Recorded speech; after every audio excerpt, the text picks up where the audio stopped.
Welcome in. So today I will be reacting to Bird versus Magic, greatest rivalry in sports history. So I do know these two have a lot of history built up as rivals, and I do know that it's often regarded as maybe top 5 rivalries in all of NBA history. So I am very much intrigued to see, or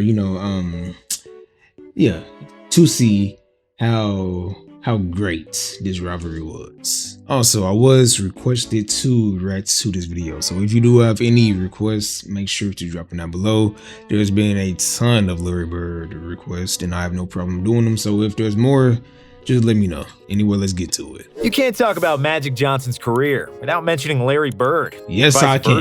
They were two of the best and most successful players in the 80s. Their rivalry saved the NBA from going bankrupt and shutting down. We'll talk about how their relationship started, how they drove each other crazy, and how they formed the most iconic rivalry in sports history.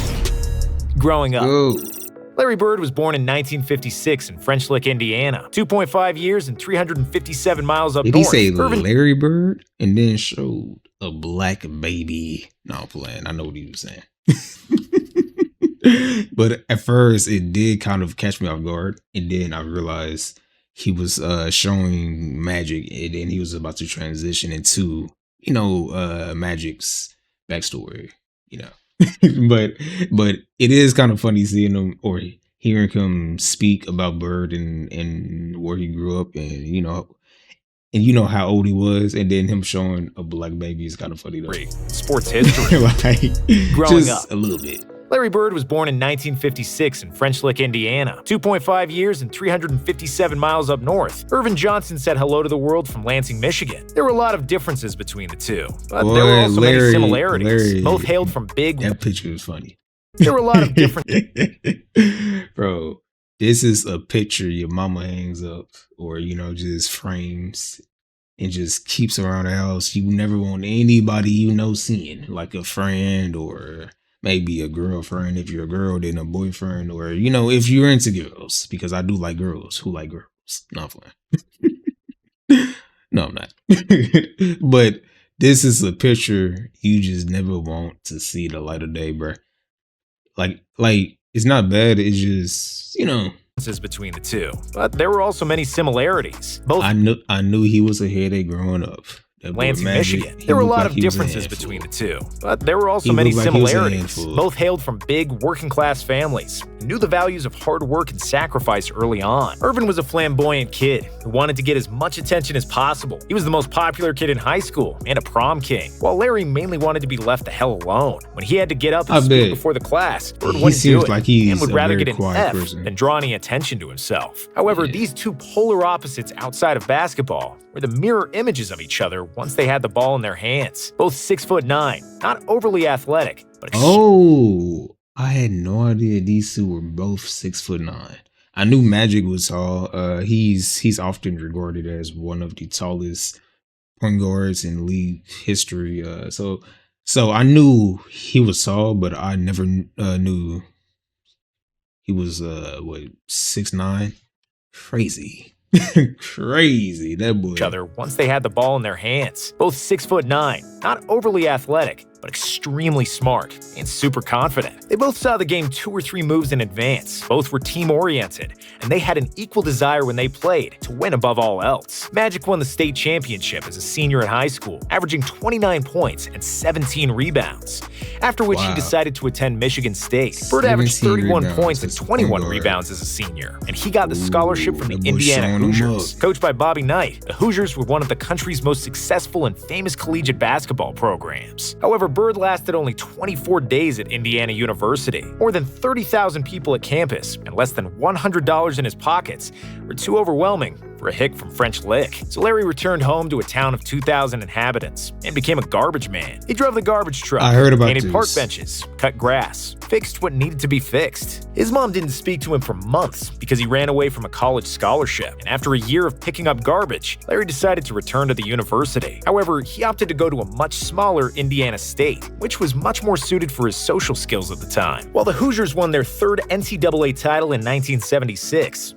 Indiana State had never even reached the NCAA tournament. However, that would soon change with Larry Bird on the team. Bird averaged 30 points, 13 rebounds and 5 assists per game with the Sycamores and led them to an 81-13 record during his tenure. In his senior year, Indiana State reached the NCAA tournament for the first time and did so in a spectacular fashion. With Bird dominating the college ranks, Indiana State got off to a 33-0 record and reached the NCAA Finals against Michigan State and their sophomore point guard, Magic Johnson. First meeting, 1979 championship game in the NBA draft. The first time Magic found out about Larry met in college during the championship game. That has to be like just prophecy or destiny, bro. It sounds like it. These two were meant to, kind of be, I guess, opposites to an extent, or I guess rivals. It sounds like this. Damn. Because that's insane, truly, bro. Championship game in the NBA draft. The first time Magic found out about Larry was from Sports Illustrated, which had a story about the best college player in the country. Not Larry goes. He just like me. He just like me. No, I'm playing. Was from Sports Illustrated, which had a story. I've seen a few pictures of Larry in his uniform, and then these two women, but I haven't seen this one. The top 20. Okay, Sports Illustrated. Okay. Back then graphic design was pretty basic, bro. And you can really tell. About the best college player in the country, but he soon got to see for himself if that was true, because both Magic and Larry were selected to represent Team USA in the 1978 World Invitational Tournament. Larry and Magic were the best players on the court, trading behind-the-back passes and treating each other with no-look assists. They had instant chemistry on the court, just but showing often out. Not so much, as Larry wasn't the most talkative person on the planet, as you can probably imagine. However, before the NCAA Finals in 1979, Magic still wanted to greet Larry and shake his hand before the game, because after all, they were teammates on the USA team less than a year ago. But Larry wasn't interested. He shunned Magic, and their rivalry officially began. The 1979 NCAA Finals was the most watched NCAA Finals in history at the time, and it's still the most watched NCAA game ever to this day. Damn. To this day?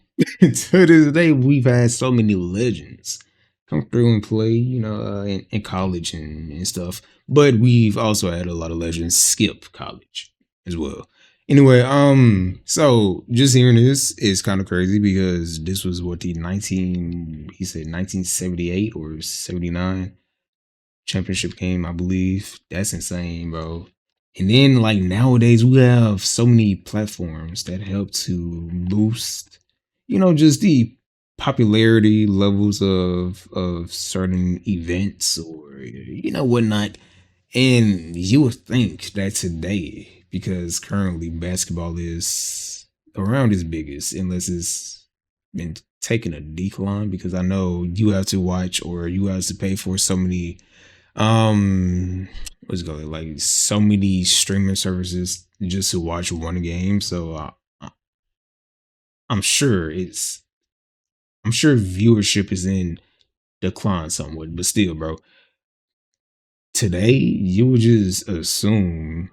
Well, actually, I mean, NCAA is college, so that's not the NBA. So I mean, well, look, I don't know. So that whole thing about having to pay so many, services in order to view basketball, my mind went to the NBA. But we're talking about college basketball, so that is not the case. So I mean, it's just insane that this championship game was the most viewed ever in college history. That's really just history at the 1970 ago. But Larry wasn't interested. He shunned Magic, and their rivalry officially began. The 1979 NCAA Finals was the most watched NCAA Finals in history at the time, and it's still the most watched NCAA game ever to this day. A small school that had never reached the tournament was undefeated throughout the season, and an unathletic blonde guy made them the most talked about team in the country. The other school... You know what's funny?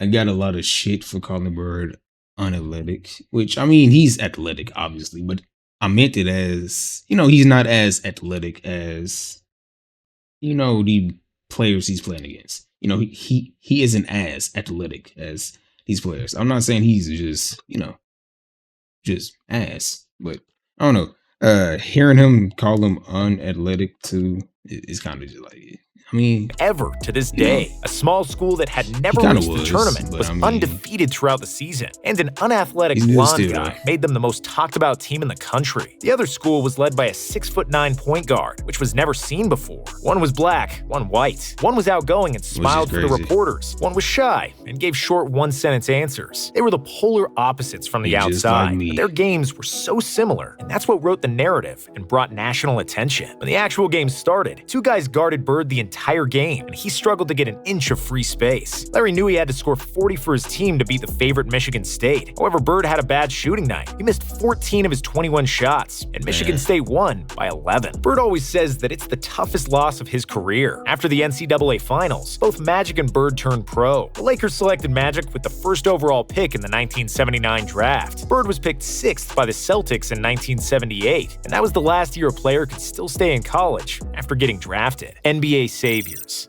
By the end of the 70s, the NBA was in big trouble. TV ratings were down, attendance was low, and there was very little buzz around the league and its players. Out of the top 10 most watched basketball games in the 70s, 9 were college games, and tape delays were the norm for the NBA. College Drugs is were a big outdoing the issue, the NBA level of that basketball bad. wasn't that great, and fights between players happened on the regular. The overall Yeah, image of the they league was were fighting a terrible, lot. sponsorships were hard to come by, and the league And it's funny, we see Larry fighting Julius Irvin.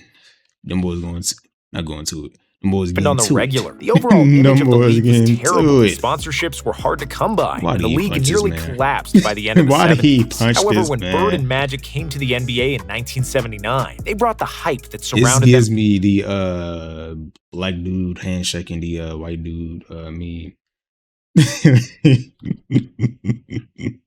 It's funny, bro. It's funny. However, when Bird and Magic came to the NBA in 1979, they brought the hype that surrounded them in college. They both made the All-Star team as rookies and transformed their teams into title contenders. The Celtics improved their win total by 32 games from the year before Bird and finished first in the Eastern Conference. Magic's Lakers were first in the West, and the teams were destined to clash in the finals. But the Sixers spoiled another Bird and Magic duel. On the morning of the deciding Game 6 of the finals, the news came that Larry Bird won Rookie of the Year with 63 votes compared to just 3 votes for the second-place Johnson. Magic was pissed, and he'd go on to pour 42 points and 15 rebounds in the deciding Game 6, bringing Los Angeles their first title after 8 years and securing the Finals MVP trophy. When he saw that Magic won another title, Bird was furious. And that's just who these guys were and how they behaved, envious of each other's accomplishments and maniacally driven to elevate their play. Whenever the season schedule came out, I would circle the 2 games with Boston. Those were the 2 games more important than the other 80, Just Magic obsessed. Johnson said. I read the newspaper Just every day during the obsessed.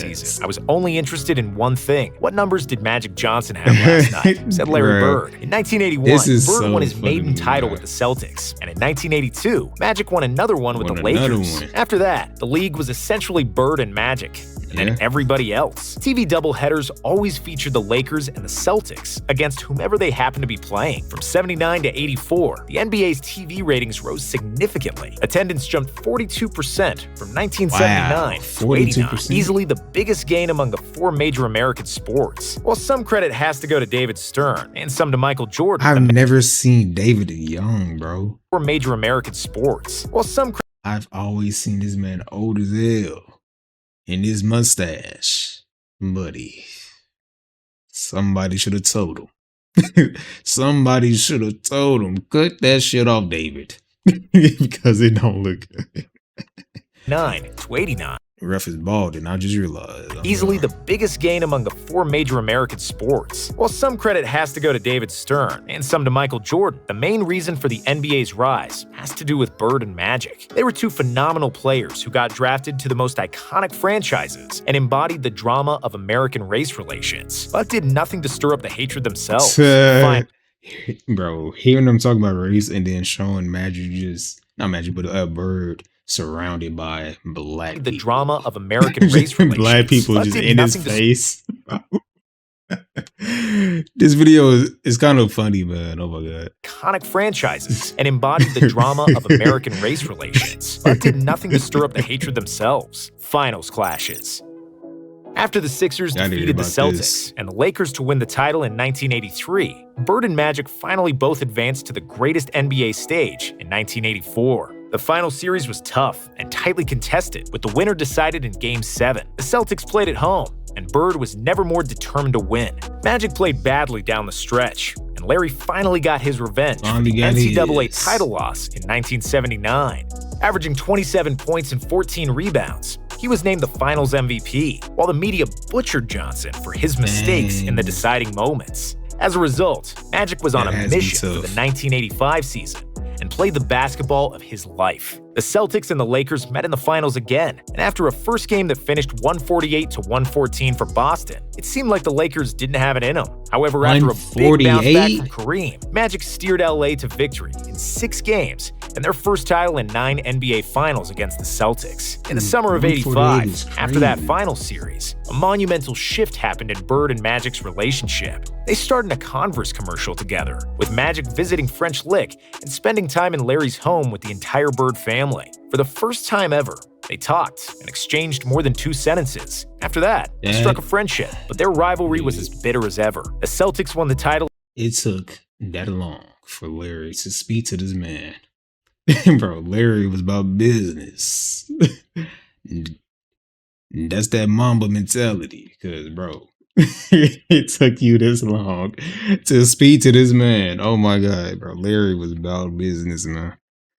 After that, they struck a friendship, but their rivalry was as bitter as ever. The Celtics won the title in 1986 against the Rockets, and Bird won his 3rd consecutive MVP award. In 1987, the Lakers returned to the finals, again against Bird and the Celtics. In Game 4, Larry seemed to have scored a game winner, but Magic erased it with a spectacular hook shot with 2 seconds remaining, a redemption for the clutch misses in 1984. Bird still had a good look for the win, but he missed a jump shot at the buzzer, and the Lakers took a 3-1 series lead and eventually won the series in 6. After the finals, Bird called Magic the best player he'd ever seen. Later years.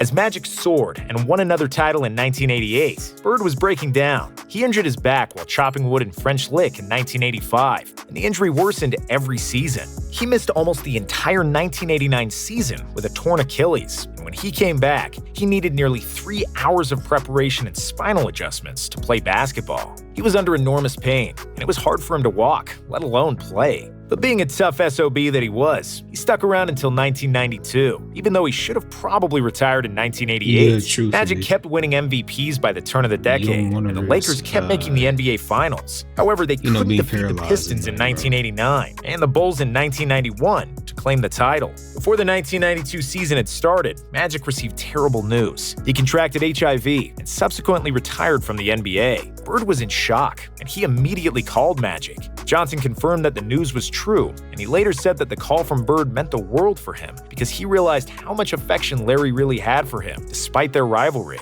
Larry said that he felt the same that day as on the day that his father passed away, and for the first time in his career, he didn't enjoy playing as much, with Magic not playing. But that wasn't the end. Larry and Magic had their last hurrah. First, they played as opponents after Magic got an invite to play in the 1992 All-Star Game, which he dominated and won the MVP. And then later that year, they rode off into the sunset as teammates at the Barcelona Olympics. Because their NBA careers were over, their masks fell completely off. Bird and Magic became really good pals during their time with the Dream Team. Legacy.